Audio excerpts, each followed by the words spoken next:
ಕೈ ಕುರ್ಚಿ ಕಿತ್ತಾಟಕ್ಕೆ ತೆರೆ ಬಿತ್ತ ಡಿಕೆಶಿಗೆ ರಾಹುಲ್ ಸೂಚನೆ ಏನು? ಸಿಎಂಗೆ ಸಂದೇಶ ರವಾನೆ ಆಗಿದೆಯಾ? ಇದು power politics news 18 big exclusive.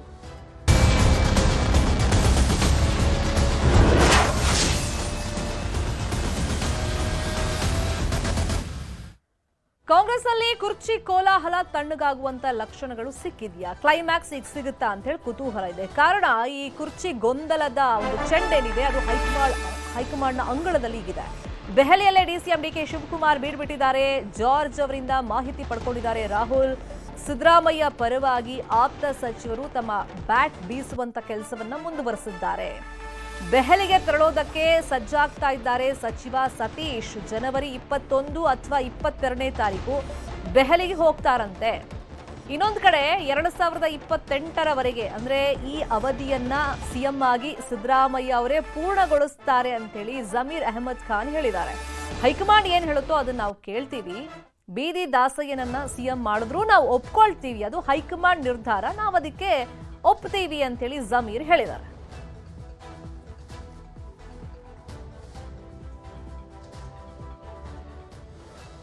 ಇಲ್ಲಿ ಈಗ ಹೋಗ್ತಾ ಇದ್ರಲ್ಲ ನಾ 21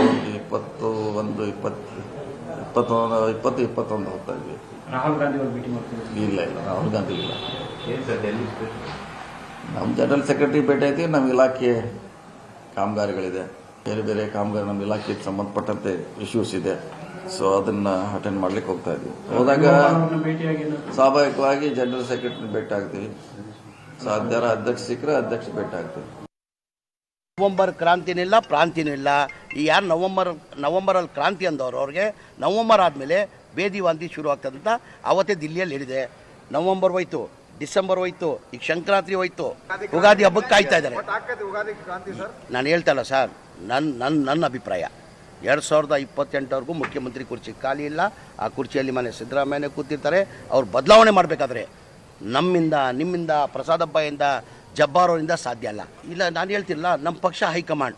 ಈಗ ಹೈಕಮಾಂಡ್ ಅವರು ಡಿ ಕೆ ಶಿವಕುಮಾರ್ ಮಾಡ್ತಾರ, ಮಾಡಲಿ. ಡಿ ಕೆ ಶಿವಕುಮಾರ್ ಆಗ್ತಾರ, ಆಗಲಿ. ಯಾರು ಬೇಕು ಬೀದಿಗೋ ದಾಸೆ ಆಗಲಿ, ಹೈಕಮಾಂಡ್ ಎಲ್ಲ ನಾವು ಒಪ್ಕೊಳ್ತೀವಿ. ಇದೇ ವಿಚಾರವಾಗಿ ಇನ್ನಷ್ಟು ಡೀಟೇಲ್ ಆಗಿ ಇನ್ಫಾರ್ಮೇಶನ್ ಕೊಡ್ತಾ ಹೋಗೋದಕ್ಕೆ ನೇರ ಸಂಪರ್ಕದಲ್ಲಿ ಕನೆಕ್ಟ್ ಆಗಿದ್ದಾರೆ ನಮ್ಮ political bureau head Chidanand Patel. ಒಂದ್ ಕಡೆ ಡಿಕೆಶಿ ಶತಾಯಗತಾಯ ಈ ಸತಿ ಸಿಎಂ ಕುರ್ಚಿ ಮೇಲೆ ಕುತ್ಕೊಳ್ಳೇಬೇಕು ಅಂತ ಹೇಳಿ ಹೈಕಮಾಂಡ್ ನಾಯಕರ ಮೇಲೆ, ಅದರಲ್ಲೂ ರಾಹುಲ್ ಗಾಂಧಿ ಅವರು ಒಪ್ಪಿಗೆ ಪಡೆಯುವಂತ ನಿಟ್ಟಿನಲ್ಲಿ ತೀವ್ರ ರೀತಿಯಲ್ಲಿ ಸರ್ಕಸ್ ಮಾಡ್ತಾ ಇದ್ದಾರೆ, ಕಸರತ್ ನಡೆಸ್ತಾ ಇದ್ದಾರೆ. ಇನ್ನೊಂದ್ ಕಡೆ ಸಿಎಂ ಆಪ್ತರ ಪ್ಲಾನ್ ಏನಿದಕ್ಕೆ?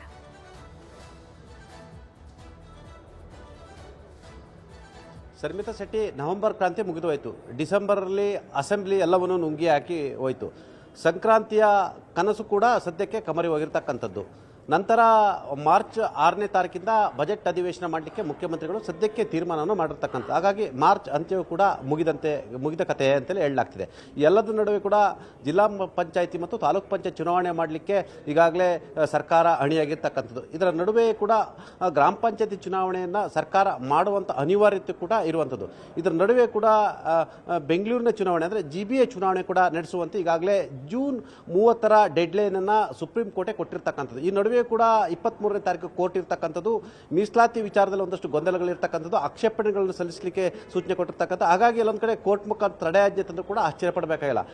ಇದರ ನಡುವೆ ಕೂಡ 5 ರಾಜ್ಯಗಳ ಚುನಾವಣೆ ಇರ್ತಕ್ಕಂಥದ್ದು.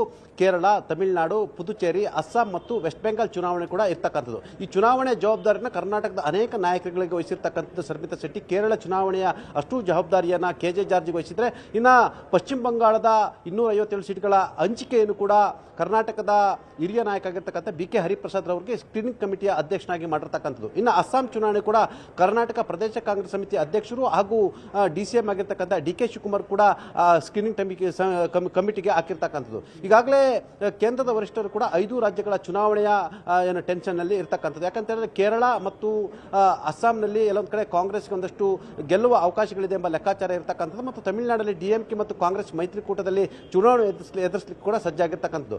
ಈ ನಡುವೆ ನಾನು ಹೇಳಿದಂತೆ ಸಂಕ್ರಾಂತಿಯ ಕನಸು ಕಮರಿ ಹೋಗಿರ್ತಕ್ಕಂಥದ್ದು. ಈಗಾಗಲೇ ಉಪಮುಖ್ಯಮಂತ್ರಿ DK ಶಿವಕುಮಾರ್ ಅವರ ಅತ್ಯಾಪ್ತ ಆಗಿರ್ತಕ್ಕಂಥ ರಾಮನಗರದ ಶಾಸಕ 6ನೇ ತಾರೀಕು ಮತ್ತು 9ನೇ ತಾರೀಕು ಡೆಡ್ಲೈನ್ ಕೊಟ್ಟು ಆಯಿತು. ಡೆಡ್ಲೈನ್ ಕೂಡ ಮುಗಿದು ಕೂಡ ಆಯಿತು. ಈ ನಡುವೆ ಈಗಾಗಲೇ ವಿಶೇಷ ಅಧಿವೇಶನವನ್ನು ಕೂಡ ನರೇಗಾ ಚರ್ಚೆ ಸಂಬಂಧಪಟ್ಟಾಗೆ ಮುಖ್ಯಮಂತ್ರಿಗಳು ಕರೆದಿರ್ತಕ್ಕಂಥದ್ದು. ಇದರ ನಡುವೆ ಕೂಡ ಇದೀಗ ಎಲ್ಲೊಂದು ಕಡೆ ಪ್ರಯತ್ನ ಫಲಿಸದಿದ್ದರೂ ಪ್ರಾರ್ಥನೆ ಫಲಿಸುತ್ತೆ ಅನ್ನುವ ಮಾತಿನ ಮುಖಾಂತರ ಈಗಾಗಲೇ ಡಿ ಕೆ ಶಿವಕುಮಾರ್ ಅವರು ಶತಾಯಗತೆಯ ಮುಖ್ಯಮಂತ್ರಿ ಆಗಲೇಬೇಕಂತೇಳಿ ಪ್ರಯತ್ನ ಪಡ್ತಿರ್ತಕ್ಕಂಥದ್ದು. ಈಗಾಗಲೇ ಅವರು ನಂಬಿರ್ತಕ್ಕಂಥ ಅಜ್ಜಯ್ಯವರು ಕೂಡ ಎಲ್ಲ ಒಂದು ಕಡೆ ಈ ಬಾರಿ ಮುಖ್ಯಮಂತ್ರಿ ಆಗುವ ಅವಕಾಶ ಇದೆ ಮತ್ತು ಅದಕ್ಕೆ ಪ್ರಯತ್ನವನ್ನು ಮಾಡಬೇಕಂತೇಳಿ ಎಲ್ಲ ಒಂದು ಸುಳಿವನ್ನು ಕೊಟ್ಟಿರ್ತಕ್ಕಂಥದ್ದು. ಬಹಳಷ್ಟು ದೇವರನ್ನು ನಂಬತಕ್ಕಂಥ ಡಿ ಕೆ ಶಿವಕುಮಾರ್ ಕೂಡ ಶತಾಯಗತೆಯ ಪ್ರಯತ್ನವನ್ನು ಮಾಡ್ತಿದ್ದಾರೆ. ಆದರೆ ರಾಹುಲ್ ಗಾಂಧಿ ಎಲ್ಲ ಒಂದು ಕಡೆ ಮೊನ್ನೆ ರನ್ವೇಯಲ್ಲಿ ಒಂದಷ್ಟು 3 ನಿಮಿಷಗಳ ಮೀಟಿಂಗ್ ನಂತರ ನಿನ್ನೆ ಕೂಡ ರಾಹುಲ್ ಗಾಂಧಿ ಜೊತೆ ಅಸ್ಸಾಂನ ಚುನಾವಣಾ ಟಿಕೆಟ್ ವಿಚಾರ ಮತ್ತು ಚುನಾವಣಾ ಸ್ಟ್ರಾಟಜಿ ಸಂಬಂಧಪಟ್ಟಾಗೆ ಒಂದಷ್ಟು ಸಭೆಯನ್ನು ನಡೆಸಿದ್ರು. ಆ ಸಭೆ ನಂತರ ಕೂಡ ಭೇಟಿ ಆಗಲಿಕ್ಕೆ ಸಾಧ್ಯ ಆಗಲಿಲ್ಲ. ಈಗಾಗಲೇ ಮಲ್ಲಿಕಾರ್ಜುನ್ ಖರ್ಗೆ ಅವರ ಮುಖಾಂತರ ಒಂದು ಕಡೆ ಹೈಕಮಾಂಡ್ ಅನ್ನು ಮನವೊಲಿಸುವ ಪ್ರಯತ್ನವನ್ನು ಕೂಡ ಡಿ ಕೆ ಶಿವಕುಮಾರ್ ಮಾಡಿರ್ತಕ್ಕಂಥದ್ದು. ಯಾಕಂತ ಹೇಳಿದ್ರೆ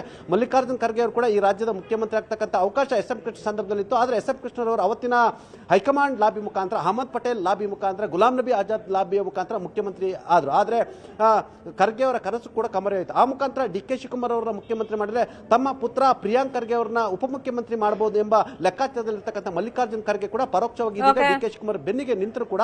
ಆದರೆ ರಾಹುಲ್ ಗಾಂಧಿ ಅವರು ಸದ್ಯಕ್ಕೆ 5 ರಾಜ್ಯಗಳ ಚುನಾವಣೆ ಅಂದರೆ ಒಪ್ತಿಲ್ಲ ಎಂಬ ಮಾತು ಕೂಡ ಕೇಳಿ ಬಂದಿರತಕ್ಕಂಥದ್ದು. ಪ್ರಮುಖವಾಗಿ ಶರ್ಮಿತಾ ಶೆಟ್ಟಿ ಈ ಎಲ್ಲದರ ನಡುವೆ ಕೂಡ ಸೋನಿಯಾ ಗಾಂಧಿ ಅವರ ಅತ್ಯಾಪ್ತ ಮತ್ತು ಮನೆ ಮಗ ಅಂತಲೇ ಕರೆಸ್ಕೊಳ್ತಕ್ಕಂಥ KJ ಜಾರ್ಜ್ ಅವರು ನಿನ್ನೆ ಮಹತ್ತರ ಬೆಳವಣಿಗೆ ಒಂದರ ಹಿನ್ನೆಲೆಯಲ್ಲಿ ರಾಹುಲ್ ಗಾಂಧಿ ಅವರನ್ನು ಸುಮಾರು ಅರ್ಧ ಗಂಟೆಗೂ ಹೆಚ್ಚು ಸಮಯ ಭೇಟಿ ಮತ್ತು ಮಾತುಕತೆ ನಡೆಸಿರ್ತಕ್ಕಂಥದ್ದು.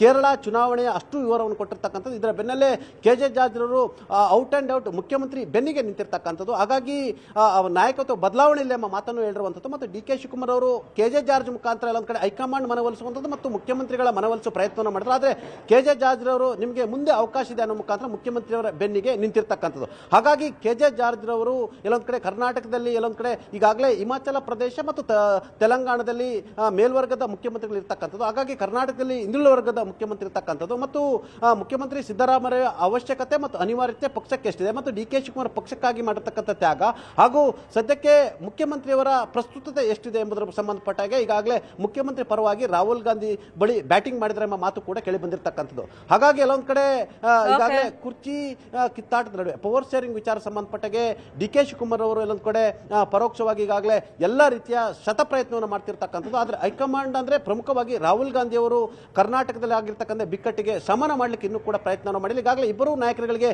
ಸದ್ಯದಲ್ಲಿಗೆ ದೆಹಲಿಗೆ ಕರೆಸಿಕೊಳ್ತೀನಿ ಅಂತ ಹೇಳಿರ್ತಕ್ಕಂಥದ್ದು. ಇದರ ಬೆನ್ನಲ್ಲೇ ಸಂಪುಟ ಸರ್ಜರಿಗೆ ಮುಖ್ಯಮಂತ್ರಿಗಳು ತಯಾರಿ ಮಾಡಿರ್ತಕ್ಕಂಥದ್ದು. ಮುಖ್ಯಮಂತ್ರಿಗಳ ಲೆಕ್ಕಾಚಾರದಲ್ಲಿ ಶರ್ಮಿತಾ ಶೆಟ್ಟಿ ಸುಮಾರು 11 ರಿಂದ 12 ಸಚಿವರನ್ನ ಸಂಪುಟದಿಂದ ಕೈ ಬಿಡಲಿಕ್ಕೆ ಮನಸ್ಸು ಮಾಡಿರ್ತಕ್ಕಂಥದ್ದು. ಮುಂದೆ ಏನಾಗುತ್ತೆ ಅಂತ ಹೇಳಿ thank you so much Chidanand Patel ಈ ಕ್ಷಣದ ಮಾಹಿತಿಯನ್ನು ಕೊಡೋದಕ್ಕೆ. ಮತ್ತಷ್ಟು ಸುದ್ದಿ